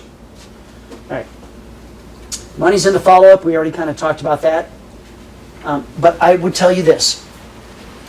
If you want to be in demand and not on demand, the follow-up is different from a warm lead or a cold internet lead. It's different. And when you guys start doing your business planning for next year, I want you to think about before the lead comes in, before I can actually get them on the phone, and actually I get them on the phone. How about when I convert it to a potential buyer or client, I get them in the car, I do a face-to-face appointment, whatever. I get them under contract, all the steps that happen during the contract, and then 2 years after. Have you guys all mapped out that process, every touch point? And what are you going to do? Do I send a text? Do I do a phone call? Do I do an email? Do I do all three? What do they look like? Are they already canned, ready to go, set up and done? For every step of that process. Have you all done that? No. Okay. I already know the answers, so thank you, Dave. Dave, all right. You got work to do. Because 2024 and 2025 are going to be two of the biggest purchase years ever. Get it done now, okay? Don't put it off. Okay, I'm not going to talk about that. I just talked about it. That's the chart we already talked. Oh, one more thing. Couple other things. We're almost done here. Okay. Somebody calls or you get this lead or whatever, and you're like calling them about a property or whatever, blah, blah, blah. It's a 3-bedroom, 2-bath, whatever you're saying. That's information. You're in the information zone. I told you your number one job is to prospect, right, Daniel? Yeah. Okay. But your number one skill that you need to have is influence. Work on your skills to influence somebody. Not manipulate, influence. Because you need to study the business. You spend an hour a day studying the business so that when you actually speak, you know what you're talking about, or at least it sounds like you do. Okay? And by the way, I'm going to this class at the end of September. It's called What You Say Matters or something like that. I paid $5,000 for this course. Because to me, it's important. I take 10% of everything I make and reinvest it in my own training, my own self-development. Right? And you should be doing the same. Whatever that scale is for you. Okay? My wife might want to send me to that. So, okay. Let's see here. And then here's some tools. I'm going to go over a couple. How you get all this done in one day. You guys have a CRM? Yes, You're all using it? yes. Perfect. Okay. Do you guys know what slide dial is? Some do or some don't? No. Okay. If you ever have a client that you're working with, by the way, you don't use slide dial for every phone call. But you got a client where you only have 5 minutes, but you know it's a 25-minute conversation when you talk to this person. You ever met people like that? Right? Okay. Use slide dial. Google it. Look it up. It's free. You literally use it. And you ever get a call that it shows you missed call, but it's a voicemail and you never missed, what was that? That's slide dial. Yeah. Okay? Then it goes right to their voicemail. Got to have a cell phone number for that. Okay? All right. Which is, I say that now, but who doesn't have a cell phone? Like, nobody has landlines anymore, hardly. Okay. All right, that's all I'm going to talk about on that. KV Core does that, by the way, guys. Cool. Good slide dial, cool. All right, 500 videos per week. Remember we talked about that? That doesn't mean do 500 videos. Here's the deal. You can do one-to-one videos, you can do one-to-many videos, or you can do one-time use videos. A one-time use video is that video text I was just talking about. That's a one-time use, okay? A one-to-one video is get on Zoom and do that one-to-one. It's more live, right? And then the one-to-many are you guys, here's some ideas on one-to-many, okay?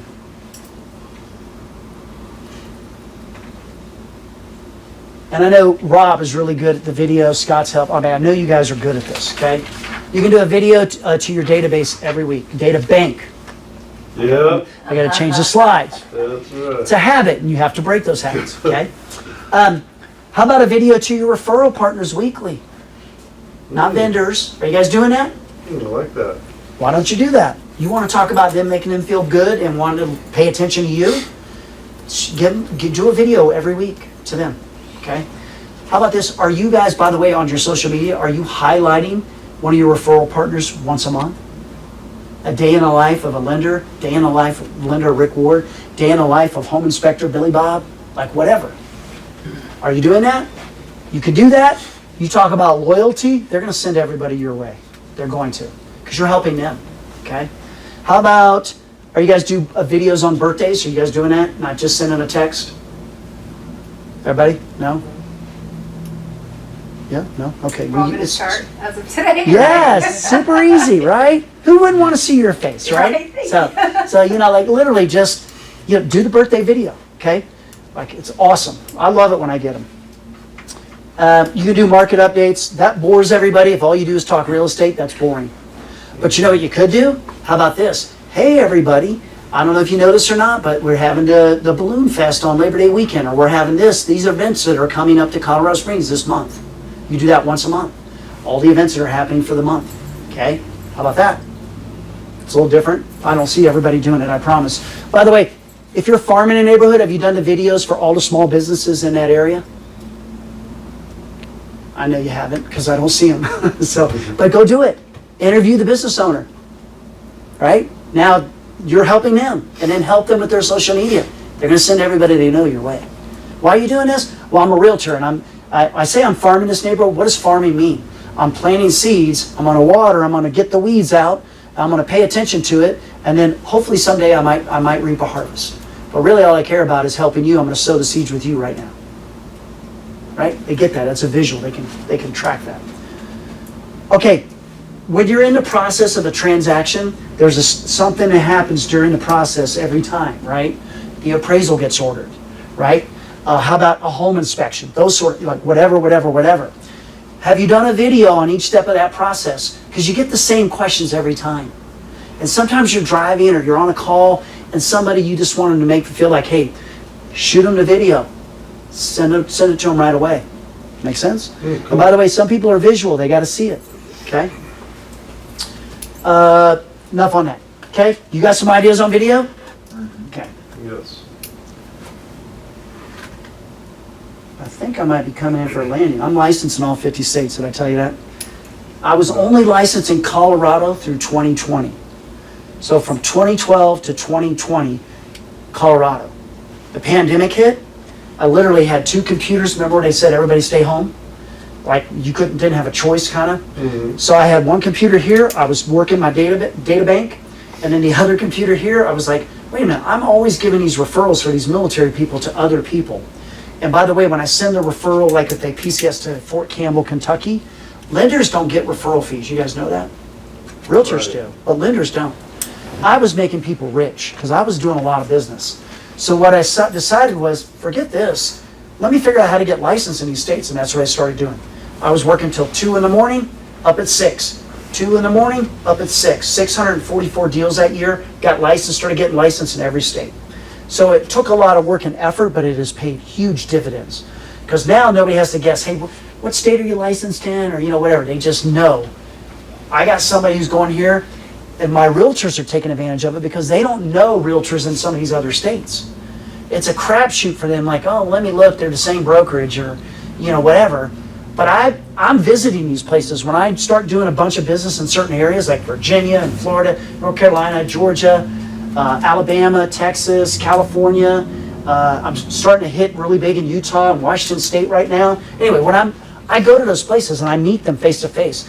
I literally set up, it was a Panera Bread, and it was in San Antonio, Texas. I called in advance. I called 10 realtors, and I researched all their stats, who they were, what they were doing. And I said, hey, I'm going to be in town.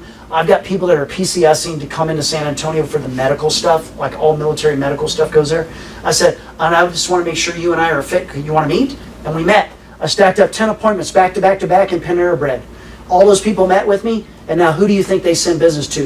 Are they sending it to realtors when they come to Colorado, or are they sending it to me? Me, because I went and met them, right? You can do the same, right? All right, enough said on that. All right, guys. Oh, and last but not least, you're going to love this picture. Okay, you know I've been throwing pictures in here. All right, check this out.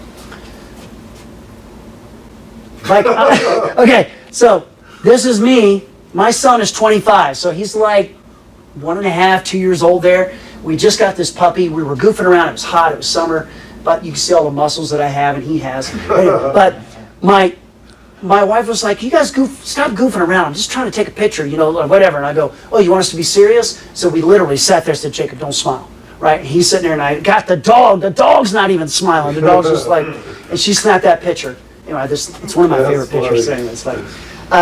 And I just taught this class up in Denver, and I was in there, and one of the ladies in the group says, "We used to have that couch."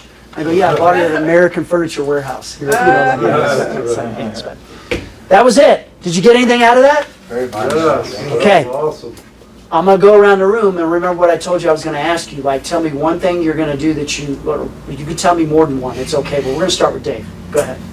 I'm gonna organize and make a schedule and start doing power action instead of sweeping the porch.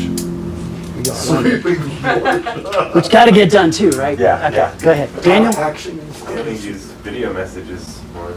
You know, I've been hesitant, I've been nervous about, doing that, but it's clear that that's the direction that everything is going.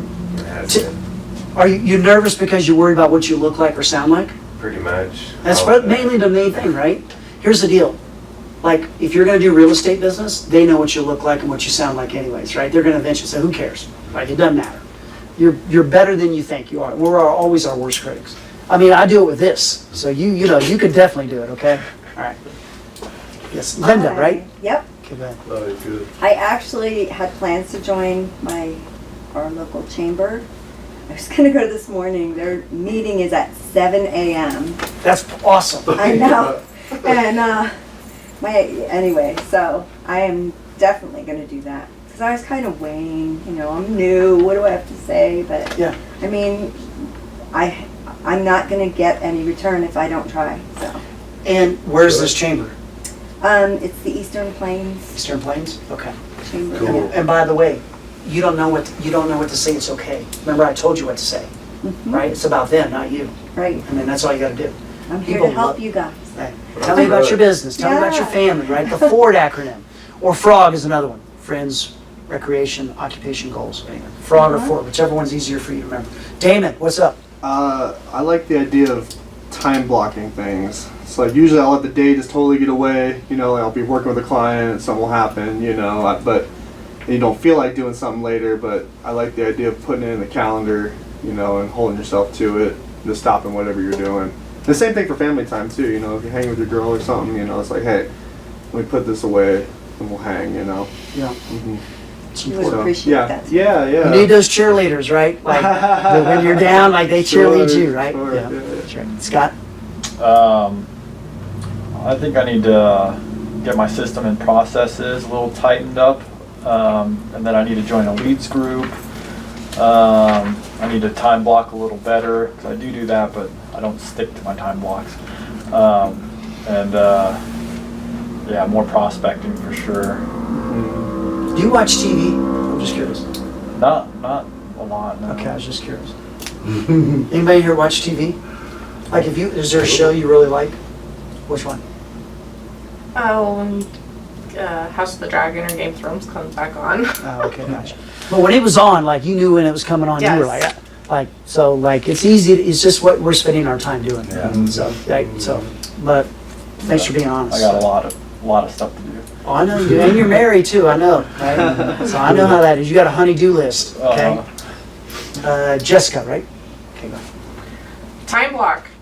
I mean, I'm new at this, so I went from having a job that I had to report to every day, and I was told what to do, and now I'm like, and I have a little kid who just started school, so I need to start time blocking so that I can actually start being productive instead of just letting the day get away from me, and then I'm like, oh, I didn't do anything today, crap. Yeah. And I'm like, I'm gonna do something tomorrow, and then the same thing happens. What's your background? What did you do before real estate? I'm just curious. Well, I've done a ton of things, but I have a degree in business with an emphasis in accounting. So I did some accounting, and then I've done a bunch of other stuff. Okay, All that too. you need to be networking with CPAs. I'm telling you, I'm you speak their trying. language. I'm trying the old CPA firm I worked at. One of the accountants. I've been talking with her because I had a girl who said she wanted to start investing and all of that, and I was like, "Can I give her your number?" And she's like, "No, I'd prefer my email." So I'm trying to and I was like, "Okay, I'll give that to her." So I'm trying to You know the best way to get someone's phone number? ask. Get you and give them your number. Like, and then when somebody says, "Hey, I gave your name to so and so," say, "Great. What was their number?" I just ask. Well, I got to get permission. What do you mean you got to get permission? Like, do they trust you? And if they trust you, then you are running the show, not the client, right? And you don't have to be a jerk about it. It's not being a jerk. It's not being I'm the best, blah blah blah. It's not arrogance. It's authority, and it's you're the credible expert, right? This is your profession that you chose, not them, and they're using you for a reason, so they have to trust you. And if they trust you, then here's how we do this, and then you tell them. Okay? Does that help? Yes. Russell. Rick, these are all good. I could close my eyes and just point to anyone and it'd be good.